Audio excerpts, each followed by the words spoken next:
हम UGC net, PGD economics, assistant professor, CUET PG economics, MA economics, economics honours जैसे 250 से भी अधिक कोर्स अपनी एप्लीकेशन महाविद्या इकोनॉमिक्स के माध्यम से आपको प्रोवाइड कराते हैं। आपको हमारी एप्लीकेशन में वीडियो कोर्स के अलावा test series, PDF notes, hard copy notes भी मिलेंगे। नमस्कार दोस्तों इस वीडियो में हम आपसे डिस्कस करने वाले हैं भारतीय अर्थव्यवस्था की स्वतंत्रता के समय की विशेषताओं के बारे में, और ये हमारी दूसरी वीडियो है। इस वाली वीडियो में हम डिस्कस करने वाले हैं कि स्वतंत्रता के समय भारत की जनांकी स्थिति कैसी थी, व्यवसायिक ढांचा किस तरीके का था और आधारभूत संरचना किस तरीके की थी।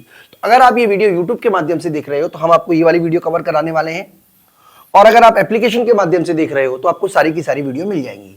तो चलिए स्टार्ट करते हैं आज की वीडियो को। तो बात करते हैं सबसे पहले भारत में स्वतंत्रता के समय जनांकी की स्थिति किस तरीके थी। जनांकी का मतलब हुआ कि भारत में जन्म दर कितनी थी, मृत्यु दर कितनी थी, इसके अलावा शिशु मृत्यु दर कितनी थी, शिक्षा थी कि नहीं थी, यानी कि भारत में डेमोग्राफिक की फीचर्स के बारे में यहां पे हम आपसे डिस्कस करने वाले हैं, जो कि भारत के स्वतंत्रता के समय थी। तो सबसे पहले मैं आपको बता देता हूं कि भारत ने जिस तरीके से औपनिवेशिक काल में शोषण को झेला, उससे भारत की आर्थिक और सामाजिक दोनों ही दशाएं दयनीय हो गई। क्योंकि आर्थिक दशा के साथ साथ सामाजिक दशा भी दयनीय हो गई, इसलिए भारतीय अर्थव्यवस्था में वो तमाम इंडिकेटर्स पॉपुलेशन या डेमोग्राफी में देखने को मिलते हैं जो कि किसी भी देश के पिछड़ेपन का सूचक हैं। तो यहां पे हम आपको कुछ विशेषताओं के बारे में जो कि स्वतंत्रता के समय थी वो हम आपसे डिस्कस करने वाले हैं। पहली बात करते हैं जनसंख्या। तो कहते हैं कि दोस्तों 1947 तक भारत की जनसंख्या अनुमानित 34 करोड़ के आसपास रही। और अगर हम बात करें जनसंख्या वृद्धि दर की, तो उस दौर में भारत की जनसंख्या बहुत 1.25 से लेके 1.15 के बीच रही। तो दोस्तों हालांकि आप देख सकते हो कि जनसंख्या वृद्धि दर बाद में बढ़ी है, लेकिन इस दौर में जन्म दर और मृत्यु दर दोनों ही बहुत ऊंचे लेवल पे स्थिर थे। इसके अलावा ग्रामीण क्षेत्रों में भारतीय अर्थव्यवस्था के अधिकांश लोग ग्रामीण क्षेत्रों में रहते थे। लगभग 85% लोग ग्रामीण अर्थव्यवस्था में रहते थे, यानी कि गांव के में रहते थे। दूसरी विशेषता यह थी कि उच्च जन्म दर और उच्च मृत्यु दर। बच्चों, जैसा कि मैंने आपको बताया जिस समय इंडिया आजाद हुआ था, तो दूसरी विशेषता दोस्तों ये थी उच्च जन्म दर और उच्च मृत्यु दर। आजादी के समय भारत की जनसंख्या में जो जन्म दर थी वो 48 प्रति हजार थी। इसका मतलब 48 लोग प्रति हजार लोगों में 48 लोग जन्म लेते थे, जबकि मृत्यु दर जो थी वो भी काफी ज्यादा थी, जो कि लगभग 40 के आसपास थी। इस तरीके से देखा जाएगा तो भारत में जो जनसंख्या वृद्धि दर है वो 8 प्रति हजार के आसपास बनी रही, जो कि बहुत कम थी। इसके अलावा मृत्यु दर ऊंचा होने किसी भी देश के अल्प विकसित पिछड़ेपन का सूचक है। भारत में बार बार होने वाले अकाल, इसके अलावा महामारियां, टीबी, हैजा, इन तमाम लोगों से बहुत सारे लोग मास लेवल पे मारे जाते थे। 1943 के दौर में जो बंगाल में अकाल पड़ा था, उसमें ऐसा कहते हैं कि लगभग 34 लाख लोग मृत्यु को प्राप्त हो गए थे। इसका मतलब यह हुआ कि देश में लगातार अकाल पड़ रहे थे, लगातार बीमारियां फैल रही थी, जिसकी वजह से जनसंख्या का बहुत बड़ा हिस्सा मृत्यु को प्राप्त हो जाता था। तीसरी विशेषता दोस्तों उस समय की है निम्न साक्षरता दर। भारत की बात करें तो साक्षरता दर मात्र 16% थी।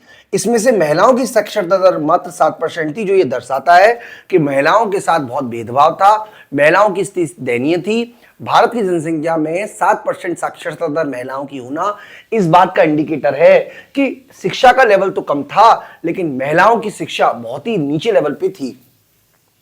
इसके अलावा प्राथमिक शिक्षा, उच्च शिक्षा तक पहुंच मुख्यतः उच्च वर्ग लोगों तक सीमित थी। ग्रामीण और गरीब तबके तक यह शिक्षा मौजूद नहीं थी। चौथी विशेषता है हमारी खराब स्वास्थ्य सुविधाएं। सार्वजनिक स्वास्थ्य सुविधाएं ना के बराबर थी, और जो उपलब्ध थी वो अपर्याप्त थी। महामारियां जैसे पानी और हवा में फैलने वाली बीमारियां जैसे हैजा, मलेरिया लगातार देश में इनका सामना करना पड़ रहा था, और स्वास्थ्य सेवाओं की वजह से हर साल लाखों लोगों की मृत्यु का सामना लाखों लोगों को करना पड़ रहा था। तो ये सारी की सारी विशेषताएं जो हैं वो आप कह सकते हो भारतीय अर्थव्यवस्था की है जिस समय भारत आजाद हुआ था। दोस्तों, अगर आपको ये नोट्स आपको चाहिए तो आप हमारी एप्लीकेशन महाविद्या इकोनॉमिक्स इसको डाउनलोड कर लें, वहां पर आपको नोट्स मिल जाएंगे। टेलीग्राम चैनल के माध्यम से भी आप इन नोट्स को एक्सेस कर सकते हो। इसके अलावा शिशु मृत्यु दर की हम बात कर रहे थे दोस्तों। जिस समय इंडिया आजाद हुआ उस समय शिशु मृत्यु दर 218 प्रति हजार थी। इसका मतलब यह हुआ कि ये मृत्यु दर बहुत ज्यादा है दोस्तों। किसी भी देश में अगर ज्यादा बच्चे मरेंगे तो ज्यादा बच्चे पैदा भी होंगे, जनसंख्या उस देश में ज्यादा होगी। तो किसी भी देश में शिशु मृत्यु दर का ऊंचा होना इस बात का इंडिकेटर होता है कि देश में स्वास्थ्य सुविधाएं बहुत ही ज्यादा पिछड़ी हुई हैं। यह उच्च दर, खराब स्वास्थ्य सेवाओं, कुपोषण, मात्र देखभाल में कमी, इन सब का इंडिकेटर है। तो इससे साफ साफ पता चलता है कि भारत की स्थिति काफी खराब थी। इसके अलावा निम्न जीवन प्रत्याशा थी, मात्र 32 थी प्रति हजार, जो कि 2011 में बढ़कर 65.5 हो गई है।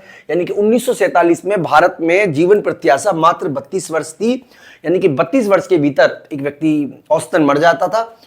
और यह निम्न प्रत्याशा भी नीचे जीवन स्तर को, अपर्याप्त पोषण तत्वों को, स्वास्थ्य सेवाओं में कमी की ओर संकेत करता है। तो ओवरऑल आप ये कह सकते हैं कि जिस समय भारत आजाद हुआ, भारत में स्वास्थ्य सुविधाएं का लचर व्यवस्था थी, जन्म दर ऊंची थी, मृत्यु दर ऊंची थी, शिशु मृत्यु दर ऊंची थी, कुपोषण था, और अर्थव्यवस्था में और कई ऐसे इंडिकेटर्स हैं जिसे व्यापक गरीबी है। हालांकि गरीबी का कोई वैसा आंकड़ा उपलब्ध नहीं है, हालांकि बहुत सारे प्रयास किए थे, दादा भाई नौरोजी ने भी प्रयास किया था, लेकिन हम फिर भी कह सकते हैं कि देश में व्यापक स्तर पर गरीबी थी। अधिकांश लोग गरीबी रेखा से नीचे जीवन व्यतीत करते थे, मूलभूत आवश्यकताएं उनके पास उपलब्ध नहीं थी। ये सारे के सारे पॉइंट आप कवर कर सकते हो अपने एग्जाम पॉइंट ऑफ व्यू से। दोस्तों, इसके अलावा नगरीकरण की बात करें तो मात्र 15% लोग शहरों में रहते थे, और इसके अलावा 85% ग्रामीण अर्थव्यवस्था थी। इसके अलावा जो बड़े शहर थे वो उस समय के थे कोलकाता, मुंबई, मद्रास, दिल्ली, ये 4 बड़े शहर थे। उद्योग और सेवाएं सीमित थी, अधिकांश लोग कृषि पर ही निर्भर करते थे। इसके अलावा लिंग अनुपात की बात करें तो भारत में आजादी के समय लिंग अनुपात 946 था, यानी कि 946 था, यानी कि 1000 पुरुषों के पीछे 946 महिलाएं थी। महिलाओं की स्थिति सामाजिक रूप से कमजोर थी और उनको शिक्षित और स्वास्थ्य सुविधाओं का अभाव था। तो दोस्तों, ये कुछ की पॉइंट्स हैं जो आपको डिस्कस करने ही चाहिए। यहां पर हम एक समराइज फॉर्म में कर रहे हैं। अगर आप किसी कंपटीशन की तैयारी कर रहे हो तो जरूर आप इस तरीके के को याद रखिएगा। सबसे पहला की पॉइंट्स है, सबसे पहले जनसंख्या। तो उस समय जनसंख्या थी 34 करोड़, जो कि 2011 में बढ़कर हो गई 121 करोड़। इसके अलावा जनसंख्या वृद्धि दर की बात करें तो जनसंख्या वृद्धि दर 1.25 से लेकर 1.15 तक रह गई, जबकि 2011 की जनगणना के अनुसार भारत में जनसंख्या वृद्धि दर 1.64 है।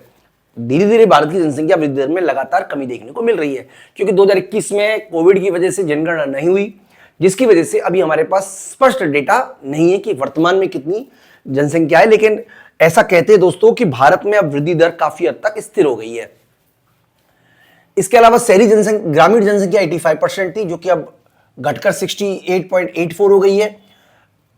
शहरी जनसंख्या 15% थी, जो कि 2011 के अनुसार बढ़कर हो गई है 31.16।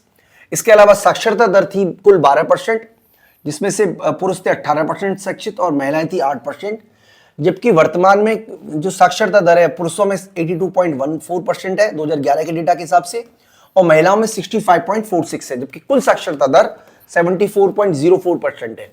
जीवन प्रत्याशा की बात करें तो उस समय जीवन प्रत्याशा 32 वर्ष के आसपास थी, जबकि 2011 के हिसाब से पुरुषों की जीवन प्रत्याशा 64.4 और महिलाओं की जीवन प्रत्याशा 69.6 है, और ओवरऑल जो जीवन प्रत्याशा है वो 67.49 है। दोस्तों, ये भी एक फैक्ट है, बायोलॉजिकल फैक्ट्स की वजह से महिलाएं पुरुषों के मुकाबले औसतन ज्यादा जीना रहती हैं। इसके अलावा शिशु मृत्यु दर की बात करें तो 1947 में ये 2200 से 225 के आसपास बनी रही, जबकि 2011 के डेटा के हिसाब से ये 44 प्रति हजार है। मातृ मृत्यु दर की बात करें तो ये 2000 से 2500 प्रति हजार थी, 1 लाख थी, जो कि बहुत बड़ी संख्या है। वर्तमान में ये मात्र 178 के आसपास है 2011 के डेटा के हिसाब से। औद्योगिक जनसंख्या की बात करें तो औद्योगिक क्षेत्र में 10 से 12% जनसंख्या काम कर रही थी, जबकि वर्तमान में बात करें तो 22% जनसंख्या औद्योगिक क्षेत्र में काम कर रही है। इसके अलावा लिंग अनुपात उस समय 946 था, हालांकि लिंग अनुपात में बहुत गिरावट देखने को मिली है। वर्तमान में लिंग अनुपात 2011 के हिसाब से 943 है। गरीबी रेखा से 70 से 80% लोग गरीबी रेखा से नीचे जीवन व्यतीत करते थे।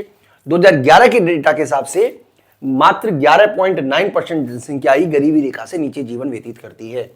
इसके अलावा प्रति व्यक्ति आय की बात करें तो उस समय प्रति व्यक्ति आय 250 प्रति वर्ष थी, जबकि 2011 के हिसाब से भारत में प्रति व्यक्ति आय बढ़कर 61,000 हो चुकी है। तो दोस्तों मैं उम्मीद करता हूं कि आपको बात समझ में आ रही होगी, सारा का सारा कंसेप्ट क्लियर होगा। इस वीडियो में इतना ही, थैंक यू।